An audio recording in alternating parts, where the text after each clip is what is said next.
really quickly in your car between the two meetings, right? And I was actually, I mean, I'm having, people are knocking on my door and I'm like, today's been, it's going to be interesting to see how we as a community of leaders in our community, I'm talking about all of us on the screen, transition into more of an in-person world because everyone's hungry for that. But we've all gotten used to the efficiency of these Zoom rooms we can transition between. So it's going to be very interesting to see how we wake up again. First in-person staff meeting today for my division. It was great. Donuts helped. Yeah. Don't really I know, that's what I use the food. So I think all of you did introductions on the last meeting, and I'm voting for skipping those if that's okay with everyone. I think Chief McKern was the only one maybe who didn't have a chance. So maybe Tim, maybe you can do a quick introduction. Tim McKern, sorry, I had to meet a fire investigator at a fire, so I went quickly and did that and came back. So Tim McKern, Cool Scene, Fire in the South End. I'm tapping out. Greg's here. Okay, yeah. We'll miss you. Bye, Heidi. Keep up the good work, everybody, for us working people. All right. Welcome everyone. We're coming really pushing on the end of the time that we have to work on this framework. We have this meeting and next month to finish it up. So today we're really going to focus on trying to tune it up as much as possible and then hopefully have some discussion about responsibility for some of the activities that are in the plan. Lori, do you mind pulling up the slides? Are you okay to do that? Sure. Thank you. So again, between meetings, I took feedback that I got from team members and tried to add that to the plan as much as possible. Wanted to just give folks a minute to, be able to update any ideas or thoughts that they had since the last meeting. So give you a quick minute to do that. And then after that, we're going to pull up the framework and look at that. So it doesn't sound like too much is there. So Lori, why don't we just pull up the framework? I think that's fine. Sure. What I did with the framework between the last meeting and this one, the things that you had kind of reviewed last meeting and felt comfortable with, I changed from red to black. And then the stuff that's in red now is stuff that I've changed between the last meeting and this one. And what I've done in the other groups at this second to last meeting is kind of point by point go through the framework and just give you a chance to, add some comments. Peggy, I know you gave us some information to add, which I'm going to try to weave in after this meeting, but feel free to say where you think things should be added. So if it's okay with you, I'm going to kind of read through this. So goal 1 is to improve the social determinants of health in Jefferson County, specifically by increasing the capacity for housing by 2025 by XX percentage, and reducing the percentage of residents below the poverty level by 2% from 13% to 11%. And objective 1 was around transitional housing, and it was to coordinate with Bayside to look at the creation of additional capacity for transitional housing.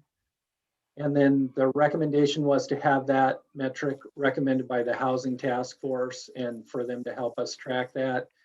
And I did contact Peggy or Kathy, help me out, Greg.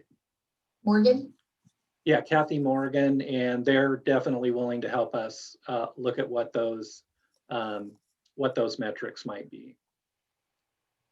And then the activity under that is to assist Bayside and identify possible grant and RFP proposals.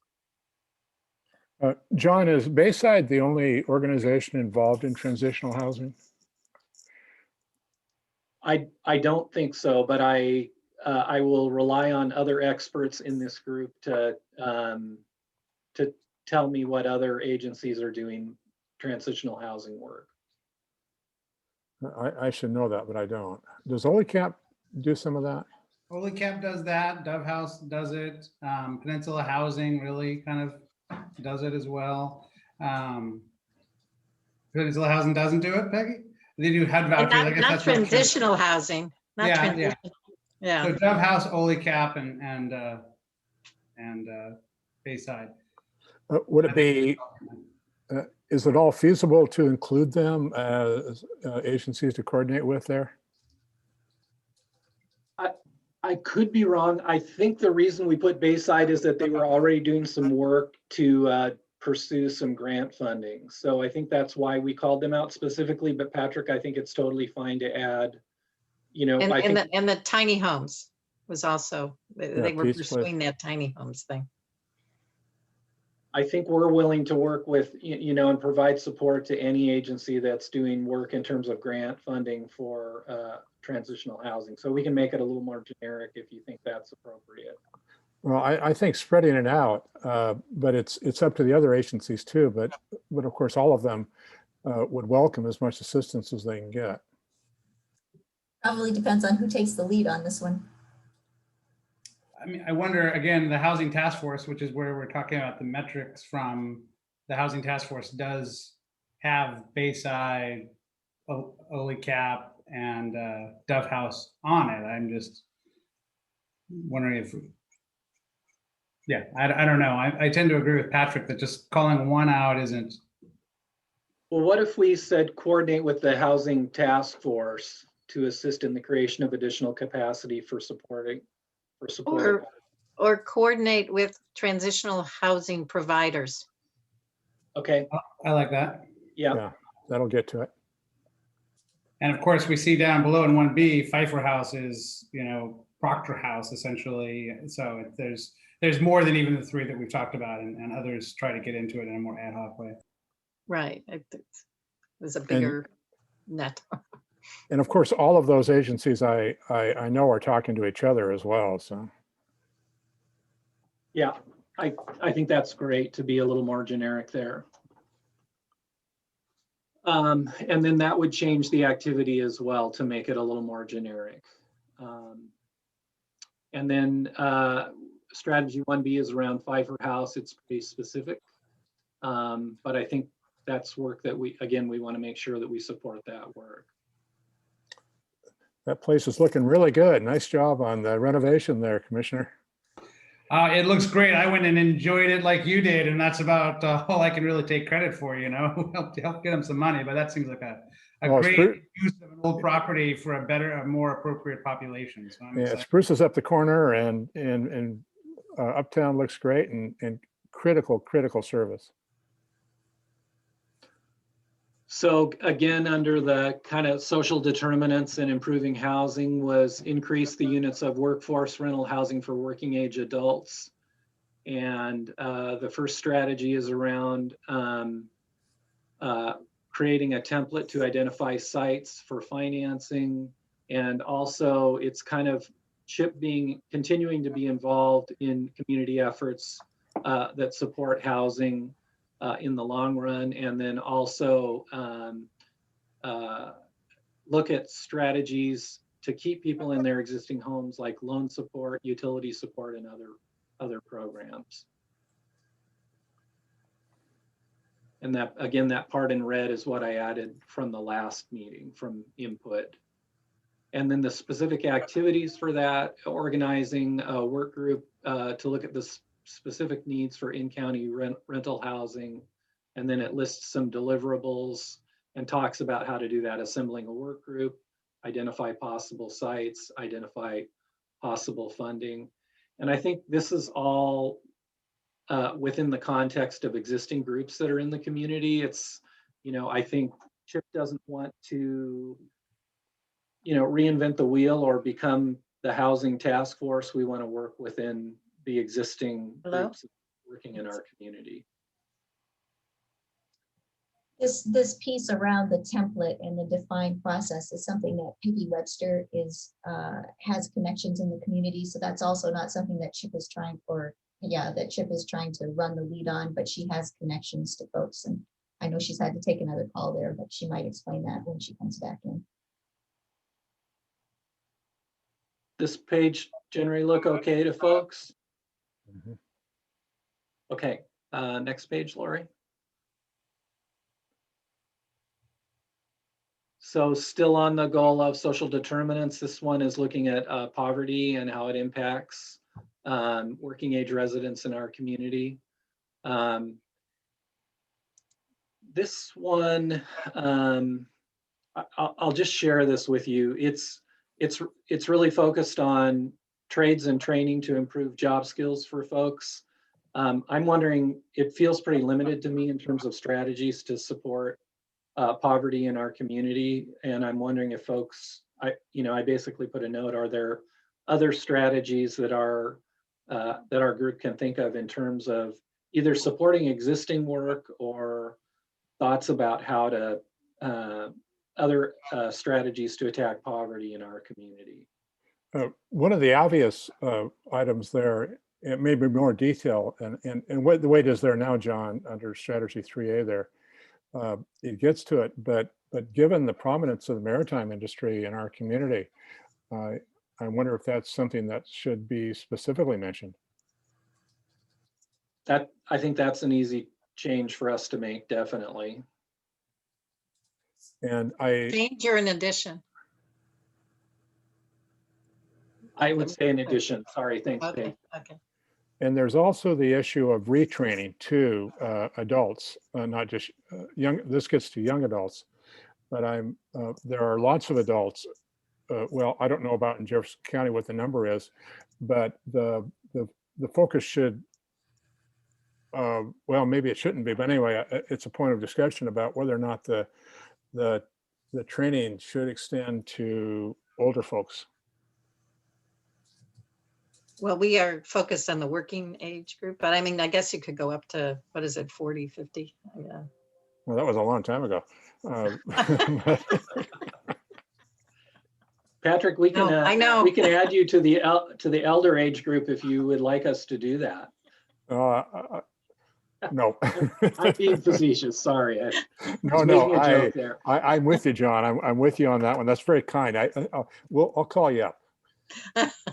I could use that. Yeah, I want you to talk to my kids. Back to the question of adding maritime. Are you saying to add maritime folks to this construction training, or are you saying to Maritime trade training, is that what you're talking about? Yeah, Basically wooden boat training.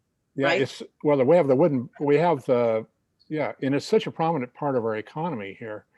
And the Wooden Boat School is doing terrific. They're expanding and increasing the number of students they have. And it's, so I think it's worth mentioning it specifically, because construction trades, to me, says things like houses and commercial buildings and things of that sort.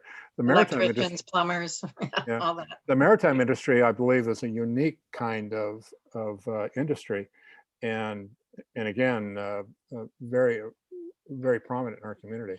Patrick, do you think if I said establish a construction and maritime trades training program? Well, we already have maritime training programs, so the word there might want to be, you might want to have support there.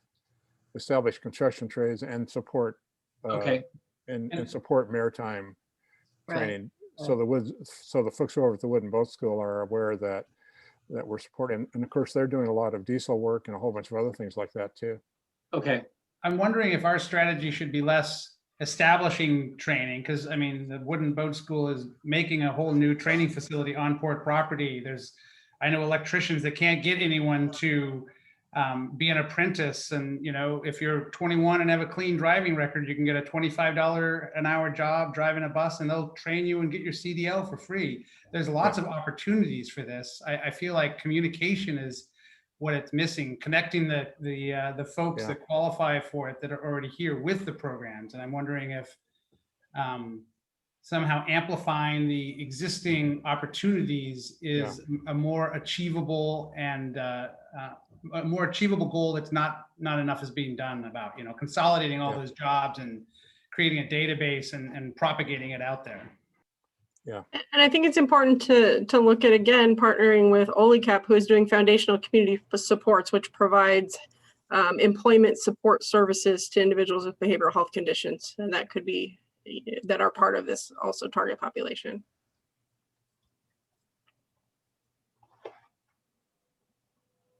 Okay, I'm gonna try to weave these notes in by, and I'll send that out to you guys in the next couple of days. As And as we think about weaving that in, one of the things I'm really interested in is this is good visioning, and I'm wondering who we need to think about who we would actually have doing that. That's a pretty big thing. Is it that we're thinking OLICAP would do all of that coordination of these of raising and amplifying these programs, or what are we proposing there? It's one thing to put it in the plan, but I think that we should have some little nail. I don't think it's meant to just be for people who have behavioral, it's to prevent.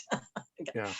It's basically to make drug dealing less of an appealing profession if you can become an electrician instead. Absolutely. I'm not arguing that. I think that's a great idea. I'm just wondering who's going to do that work that we put in this plan. That's a good, several hours a week role, I think. And I just want to caution us, if I have to go to a joint board and suggest that this is the plan that we're going to do, that it has some basis in reality that it could be done. And I'd say if it's not tied to transitional and permanent supportive housing as it is now, then Team Jefferson EDC, which is expanding its scope, has some more resources, all about economic development and connecting youth to economic development. It seems like they would be the logical choice, as long as we're volunteering agencies that aren't here for the work. That's why I would volunteer. Greg, I like your style. So maybe the strategy is to go out and recruit those folks to this effort, the folks that Greg has just mentioned. And that's what we put in the plan, that's our effort, to go out, bring those folks in to do this thing. To do this, yes. Is there a role for the state job service folks in this too? I don't know what that means. I'm not sure I do either, having said that. But they're a reasonable data source in terms of, I would think, or maybe not, but I'm thinking about trying to find information about people that want work and things of that sort. Might be better just to not invite them. EDC and Team Jefferson, Greg, were those the two groups you suggested? That's the same thing, but yes, Okay. Team Jefferson EDC, the Okay. Economic Development Council, Brian Q. All right.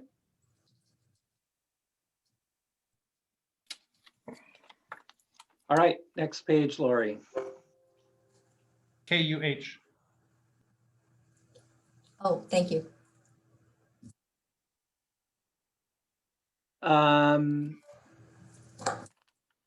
So this is goal 2, which is by the end of 2022, address county resident service needs effectively, develop a detailed plan to address service gaps for behavioral health, medical and behavioral health in Jefferson County by 2023. And the objective is to deploy services cooperatively, medical, behavioral health, social, housing, and employment to address residents' needs. Utilize the behavioral health goal, except Laura, I think Lori and I talked about it. We might convert that to this group instead of the BHC to do that work. So strategy 1 is really around forming a structure of partnership that helps us to understand the county resources that are available and how they integrate. And the activities are to pull the behavioral health service providers and other providers of services in our community, and then to develop a model that produces an overview of the behavioral health services, and then use behavioral health services as a hub to show connected and highlighted gaps in our community. Sorry, I didn't describe that very well, but I think you can read it.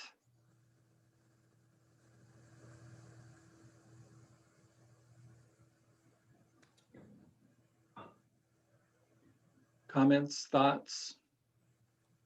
I'm fine with this without actually being able to envision what it means, like on the ground, what we're actually, I mean, making a spreadsheet of all the available resources, and it looks good and I don't understand it. I think it's really, Greg, it's really about identifying the services and gaps in services. And then once we define what those gaps are, start to develop a plan for how to close those gaps up.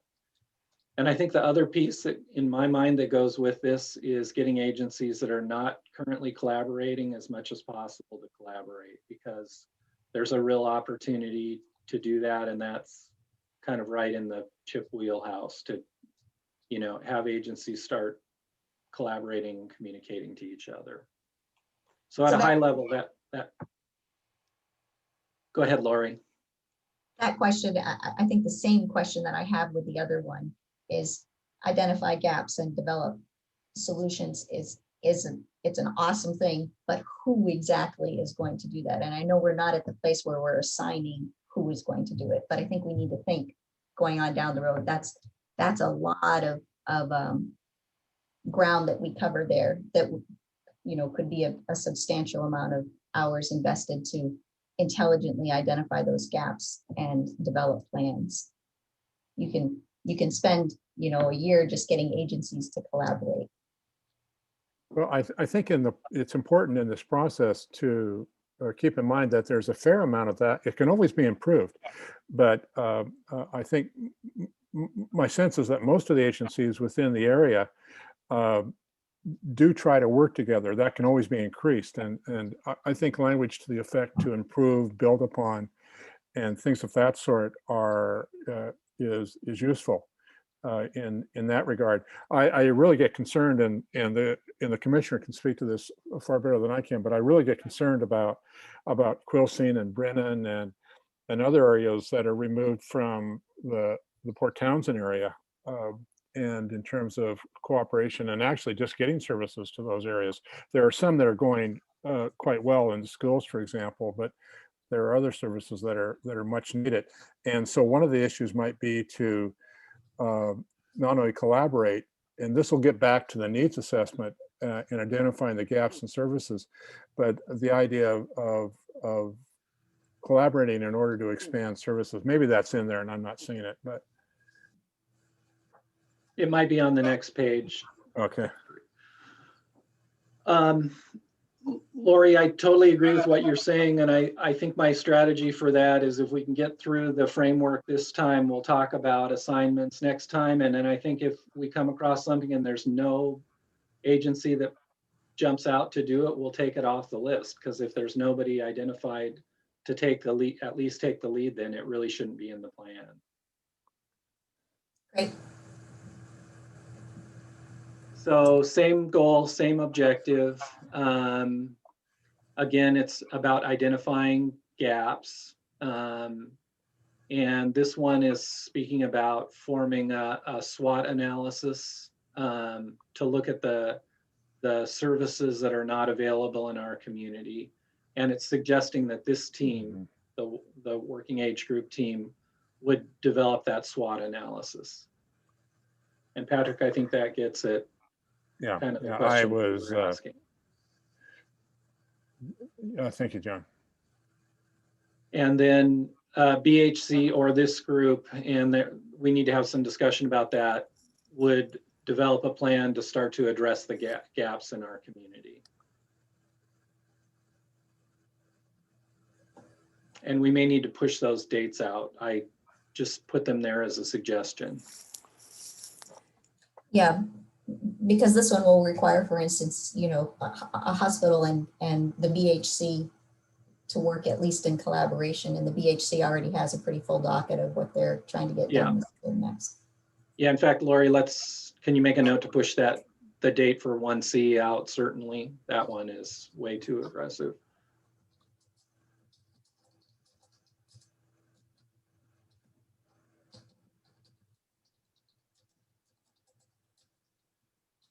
Lori, I think there's one more page and we have one more minute. So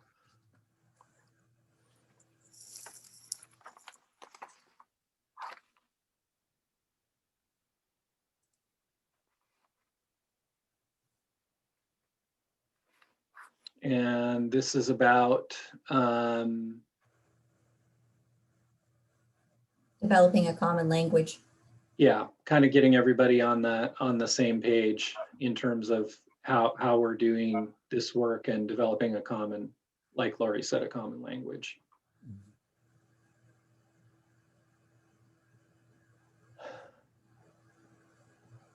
So in the minute we have left, what I'll just share with you, my plan is to add the notes from today. I'll send this out to you by early next week. Your assignment for next meeting is to really think about who could be responsible for those individual items in the plan.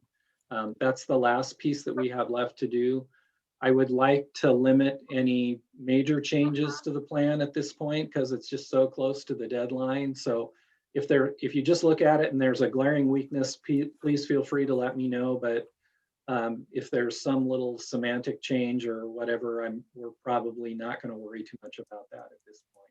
So the real focus next time we meet will be who might be able to take the lead on these projects. And that doesn't mean they have to do all the work. It just means that they have to be kind of the responsible agency for making that item happen. So as you look through the plan, when I send it out late this week or early next week, start thinking about who might be responsible for that. Maybe we need to start initiating conversations with people we think might be responsible if they're not here in this group.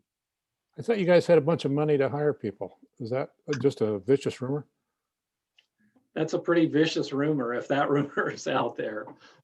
So, I mean, the BHC has funding for opioid and substance use disorder, but this And chip for work projects is, already identified.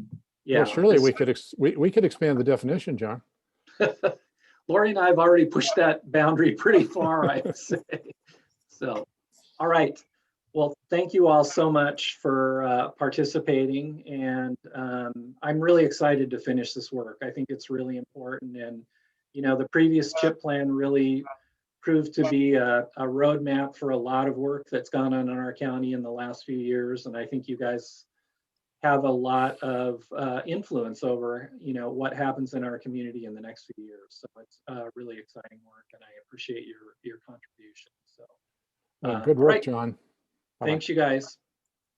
Great to see everyone. Bye-bye.